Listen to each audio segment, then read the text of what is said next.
Today, we're going to explore the remarkable life of a woman whose story defies expectations and challenges our understanding of genius. Her name was Hedy Lamarr. To most of the world in the 1940s, she was simply one of the most beautiful faces ever to grace the silver screen. MGM Studios marketed her as the most beautiful woman in the world. Her exotic allure captivated audiences across America. But behind that carefully cultivated image existed one of the most innovative minds of the 20th century, a self-taught inventor whose work during World War II would eventually revolutionize modern communications technology. This is the story of a woman who lived two lives, one in the spotlight and another in the shadows of her own brilliant mind. A woman whose technological contributions were buried for decades, while her image as a glamour icon endured. Welcome to the untold story of Hedy Lamarr, actress by day, inventor by night, and one of history's most fascinating forgotten pioneers. Hedy Lamarr was born Hedwig Eva Maria Kiesler on November 9, 1914, in Vienna, Austria-Hungary. From the beginning, she was raised in a home that nurtured her curious mind. Her father, Emil Kiesler, was a successful bank director who treated young Hedwig as his intellectual equal, often taking walks with her through Vienna, where he would explain the inner workings of various machines they encountered. "I was a child who was overly curious," Hedy would later recall. "I would take apart my dolls to see how their eyes worked. I would take apart everything to see how things worked inside." Her mother, Gertrude Trude Kiesler, was a pianist from Budapest who had been raised in an affluent Jewish family. While she encouraged Hedy's artistic pursuits and physical beauty, it was her father who recognized and nurtured her analytical mind, a mind that showed remarkable capabilities from an early age. Vienna in the early 20th century was a cultural and intellectual epicenter of Europe. The city of Freud, Mahler, and Klimt provided a rich environment for a precocious child.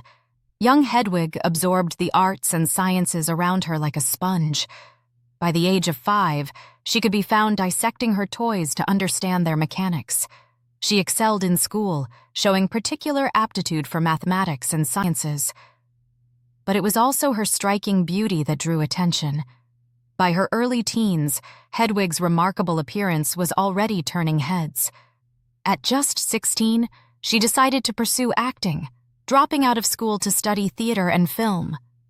This decision would launch her into a spotlight from which she would never fully escape, and simultaneously obscure the brilliant mind behind the beautiful face that the world so eagerly consumed. Hedwig's film career began in earnest when she was cast in small roles in German and Austrian films. But it was in 1933, at the age of 18, that she gained international notoriety in the Czechoslovakian film Ecstasy.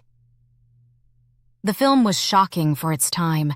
It featured close-ups of Hedy's face in the throes of simulated orgasm, the first such depiction in a non-pornographic film, and scenes of her swimming and running naked through the countryside. The film was denounced by Pope Pius XI and banned in numerous countries, including the United States.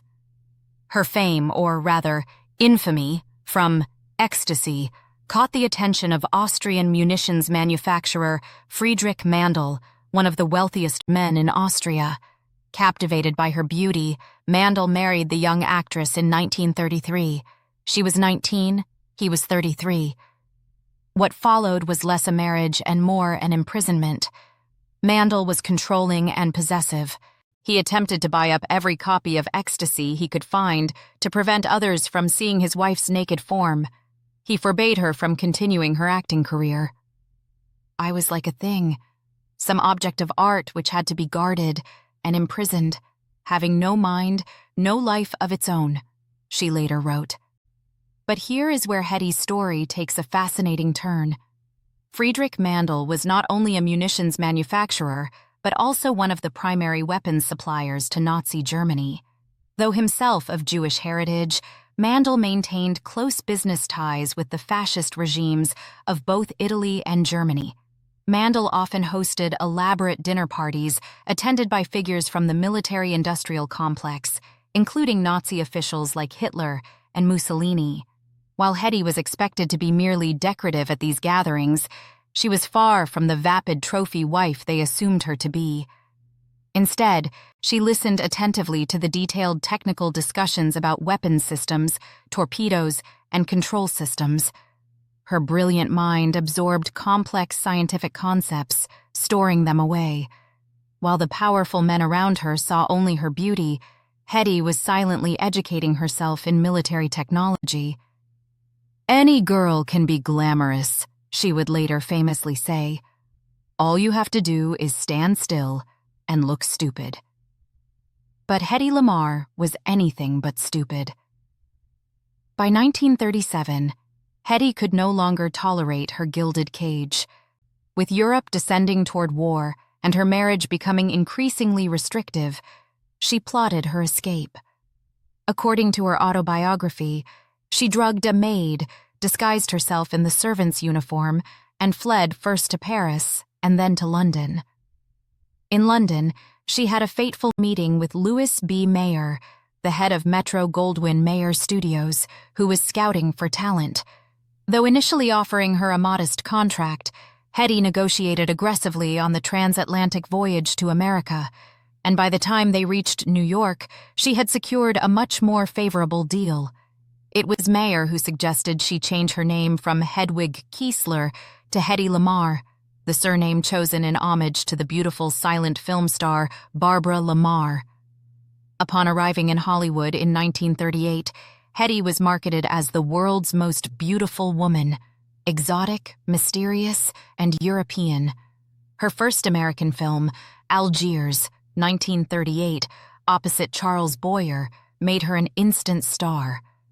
Boyer's line, "Come with me to the Casbah," would become one of the most misquoted lines in film history, with many erroneously attributing it to Lamarr herself. Over the next decade, Hedy starred in numerous films including Boomtown, 1940, with Clark Gable and Spencer Tracy, Ziegfeld Girl, 1941, alongside Judy Garland, White Cargo, 1942, and Cecil B. DeMille's epic Samson and Delilah, 1949, which became her most commercially successful film. But while her face graced movie screens and magazine covers across America, Hedy's mind was preoccupied with the escalating war in Europe. Having escaped Austria just before the Anschluss, Nazi Germany's annexation of her homeland, she was deeply concerned about the fate of Europe and America's inevitable entry into the conflict. Patriotic toward her adopted country and harboring a deep-seated antipathy toward Nazism, Hedy was determined to contribute to the war effort in any way she could. Her opportunity would come from an unexpected direction. Hollywood in the 1930s and 40s was a place of glamour and artifice, where appearances meant everything and intellectual pursuits, particularly for women, were often discouraged. For Hedy, the endless cycle of filming, publicity, and maintaining her image became draining. "The brains of people are more interesting than the looks, I think," she once remarked. To combat her boredom between films, Hedy set up a small inventor's table in her home. She tinkered with designs and ideas, creating a traffic stoplight and a tablet that would dissolve in water to create a carbonated drink, an early precursor to fizzy tablets like Alka-Seltzer. But when America entered World War II after the bombing of Pearl Harbor in December 1941, Hedy's thoughts turned to how she might use her intellect to aid the Allied cause. She joined the Hollywood Canteen, where she raised war bonds. At one event, she reportedly sold kisses for $50,000 per kiss, but she wanted to contribute more substantially. Her opportunity came when she met avant-garde composer George Antheil at a dinner party in 1940. Antheil was known for his experimental compositions, particularly Ballet Mécanique, which was written for 16-player pianos, airplane propellers, and sirens. Their conversation initially touched on how Hedy might enhance her bus line, but quickly pivoted to more technical matters. Together, they began discussing a problem that had been bothering Hedy: how to create a radio-guided torpedo that couldn't be jammed by enemy forces. Drawing on her knowledge from dinner conversations at Friedrich Mandel's table years earlier, Hedy understood that radio-controlled torpedoes could be easily jammed by broadcasting interference on the same frequency. Her solution was ingenious, a frequency hopping system. The concept was that both the torpedo and its control transmitter would jump between 88 different frequencies, the same number as keys on a piano, making it impossible for enemies to block the signal.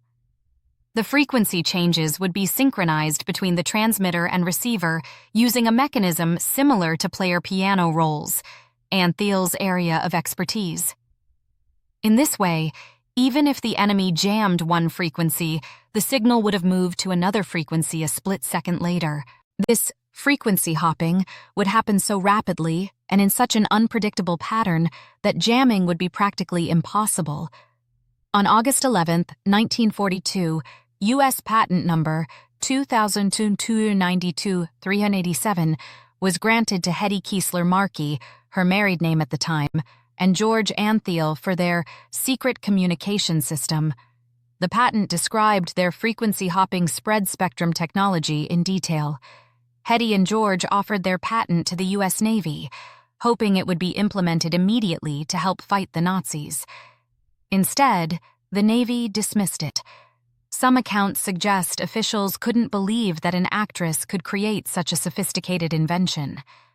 Others indicate that the technology was simply ahead of its time, too difficult to implement with the electronics available during World War II. Whatever the reason, Hedy's potentially war-winning invention was shelved. She was told she could better serve the country by using her celebrity to sell war bonds and entertain the troops. "I don't think any inventor gets much encouragement," she later reflected. "The first person who tells him he's wrong is usually right." After the war, Hedy's film career began a slow decline. While Samson and Delilah in 1949 was a massive success, her subsequent films failed to capture the same magic. The studio system was changing, and Hedy, now in her 30s, was finding fewer compelling roles. By the 1950s, the once radiant star had begun to fade from public consciousness. Her final film was the forgettable The Female Animal in 1958. She was 43 years old, considered past her prime by Hollywood's cruel standards. Hedy's personal life was equally tumultuous. She married 6 times in total, with each marriage ending in divorce. She had 3 children, James Lamarr Markey, whom she adopted with her third husband, actor John Loder, Denise Loder, and Anthony Loder. As her career waned, Hedy's financial situation became precarious. Despite having earned millions during her heyday, poor investments and lavish spending had depleted her fortune. She moved to New York City and became increasingly reclusive.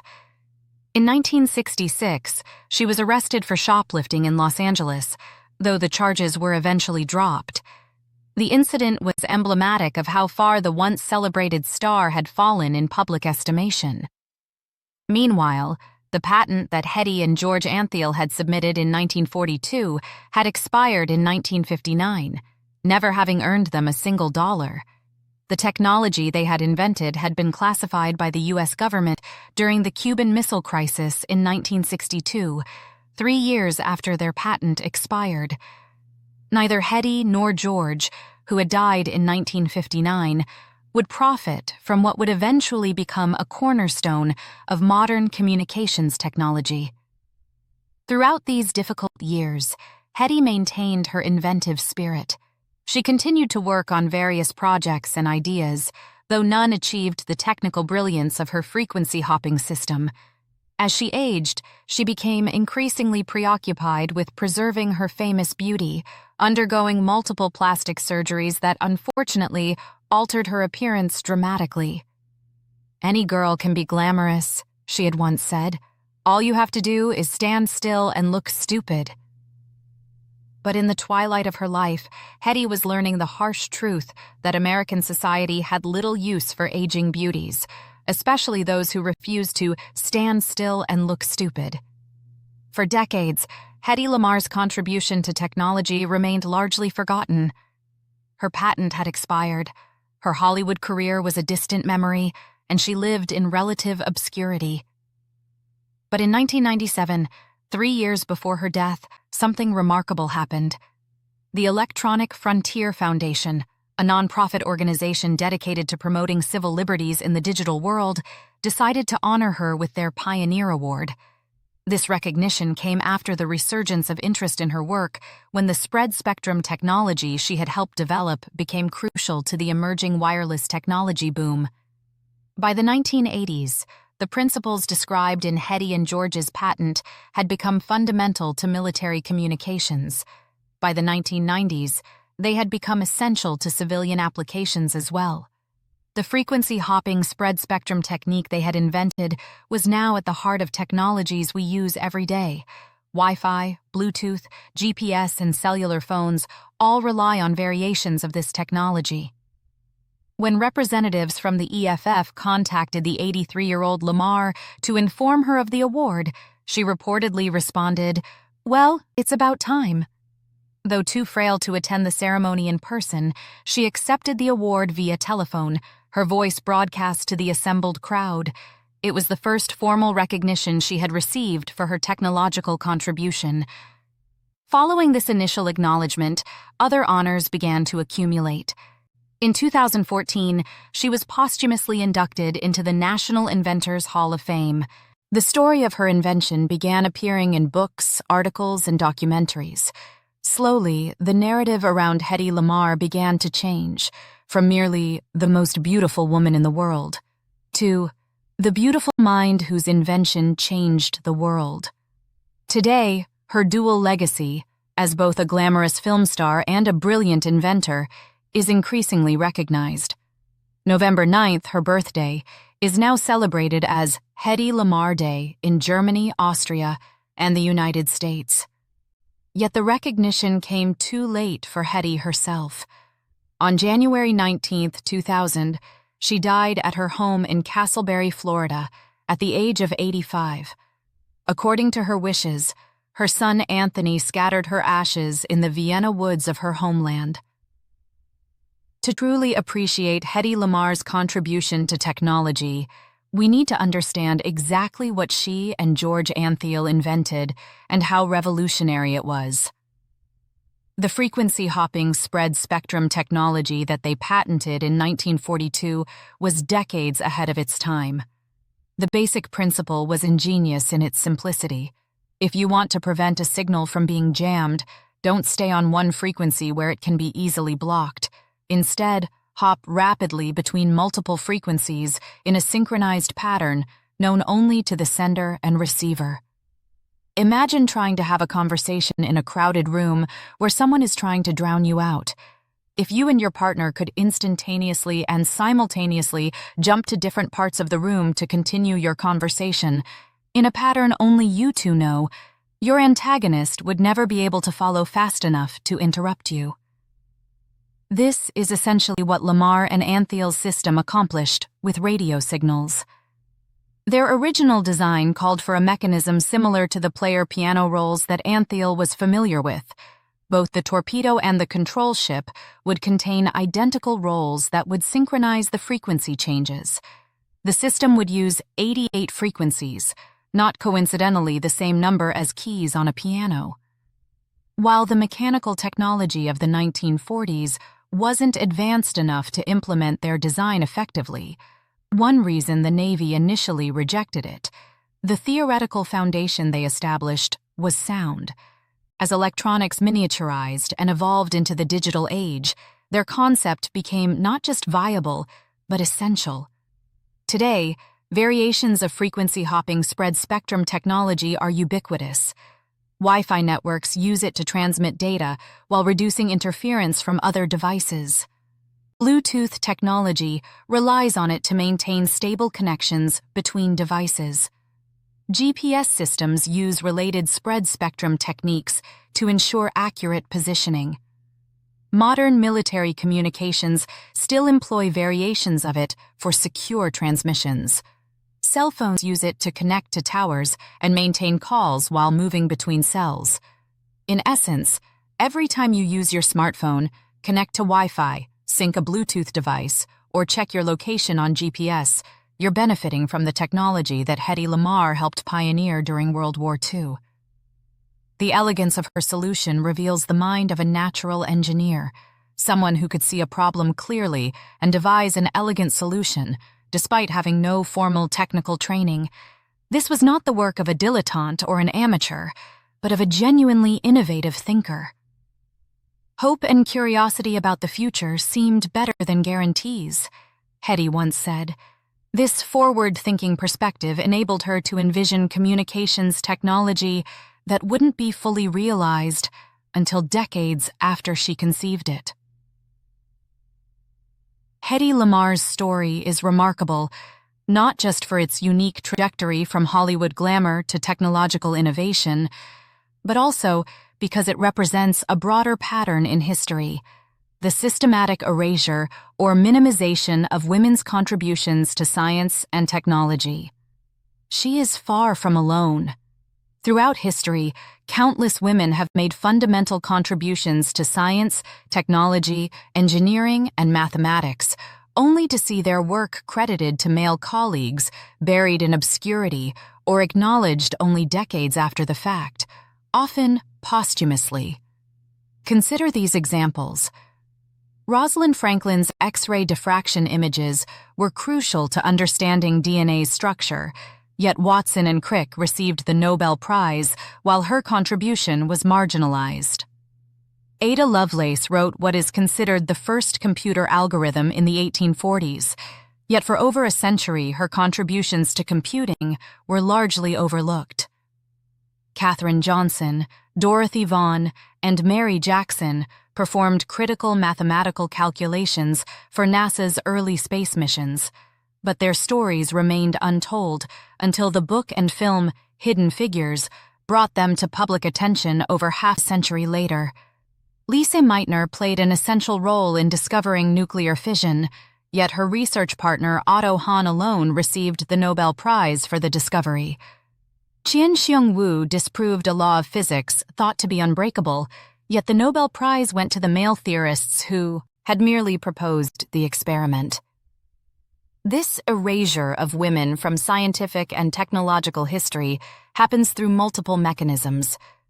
First, there's the Matilda effect, a term coined by science historian Margaret W. Rossiter to describe the systematic under-recognition of women scientists whose work is often attributed to their male colleagues. Second, there's what we might call the double bind of exceptional women. When a woman excels in a traditionally male field, her gender becomes marked as exceptional. She's good for a woman, while when she's seen primarily through the lens of her gender, her professional accomplishments are overshadowed. In Hedy Lamarr's case, her extraordinary beauty and Hollywood career created a particularly potent version of this double bind. The public and professional perception of her as merely a beautiful face made it nearly impossible for many to take her intellectual contributions seriously. "The world isn't getting any easier," she once noted. "With all these new inventions, I believe that people are hurried more and pushed more. The hurried way is not the right way. You need time for everything. Time to work, time to play, time to rest." Perhaps what Hedy needed most, and what was denied to her until the very end of her life, was time to be recognized for the fullness of who she was, not just a beautiful face, but a beautiful mind. We cannot fully understand Hedy Lamarr's story without considering the psychological impact of living a life where one's external appearance and internal capabilities are so dramatically at odds in the public perception. Throughout her life, Hedy experienced the peculiar burden of being primarily valued for her physical beauty, while her intellect was dismissed or treated as an amusing curiosity.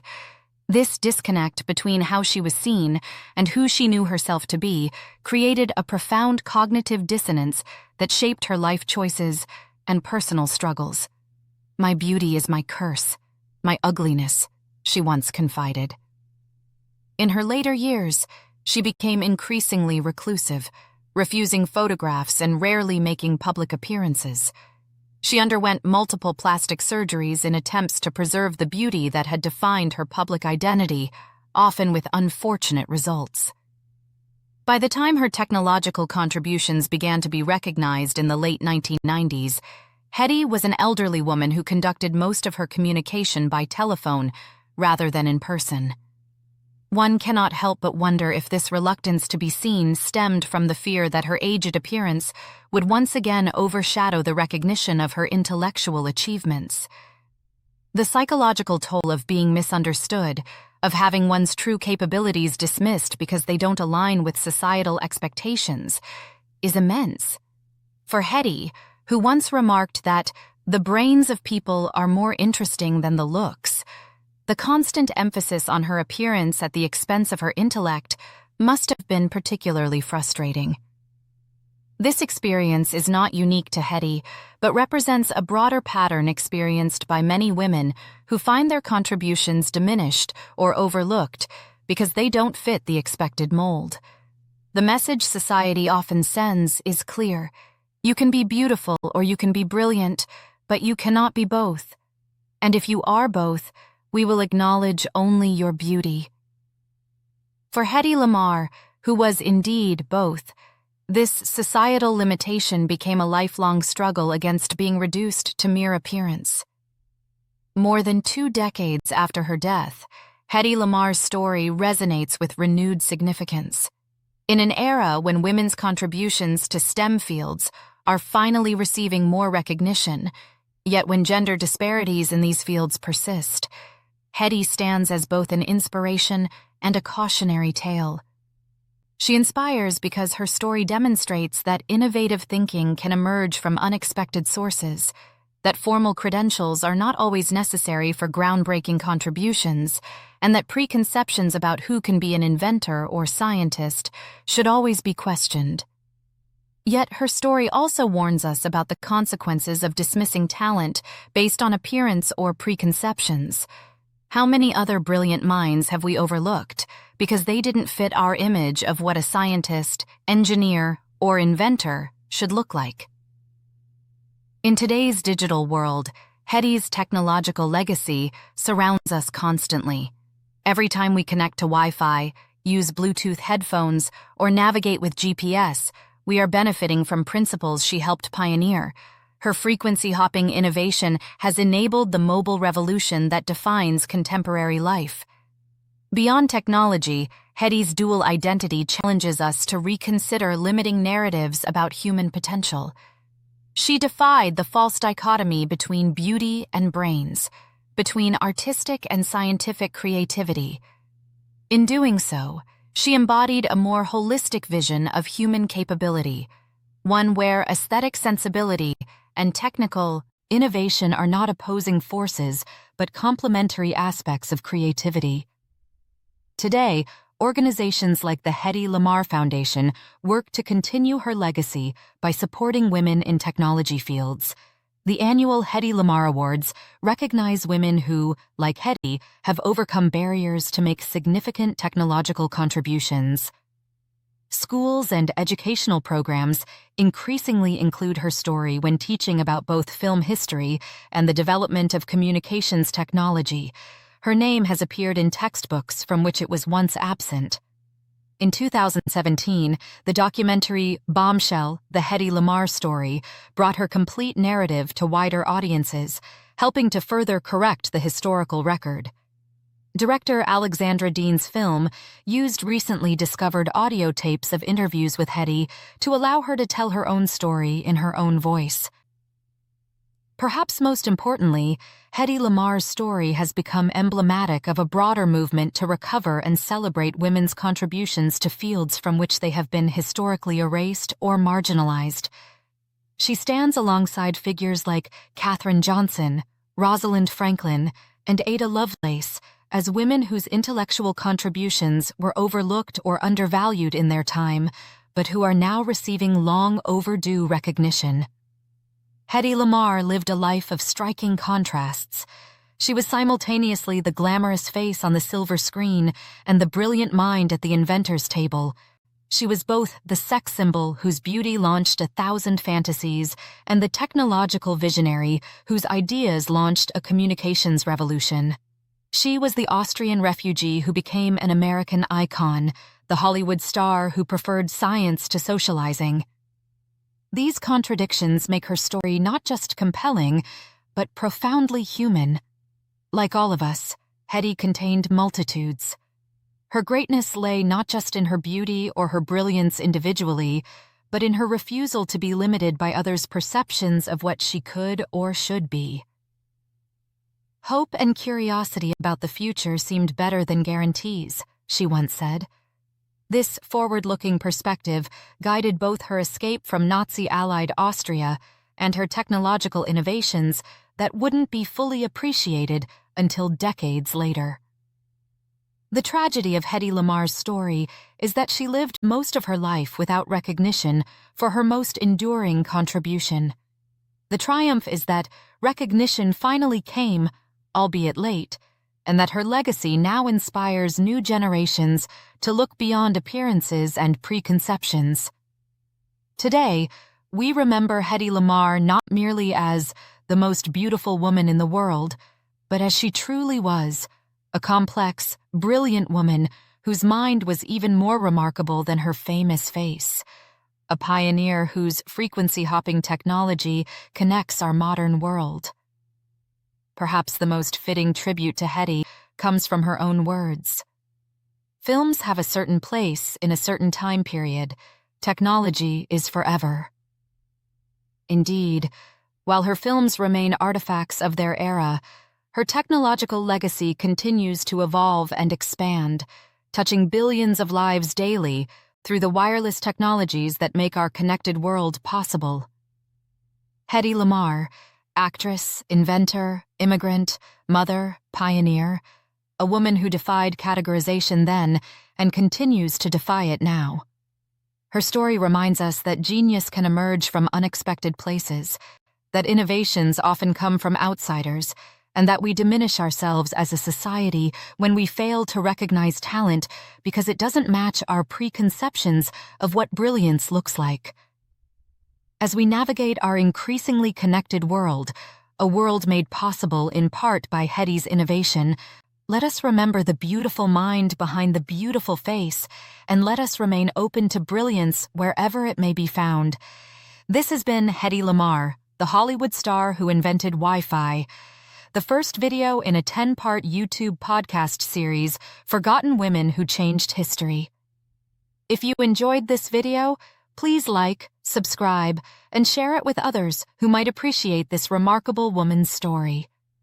Sources for this video include Hedy's Folly by Richard Rhodes, Beautiful, The Life of Hedy Lamarr by Stephen Michael Shearer, Bombshell, The Hedy Lamarr Story, directed by Alexandra Dean, The Hedy Lamarr Papers at the Milken Archive, the U.S. Patent Office Records, the National Inventors Hall of Fame. Remember to check the description below for additional resources on Hedy Lamarr and other overlooked women in science and technology. Thank you for watching.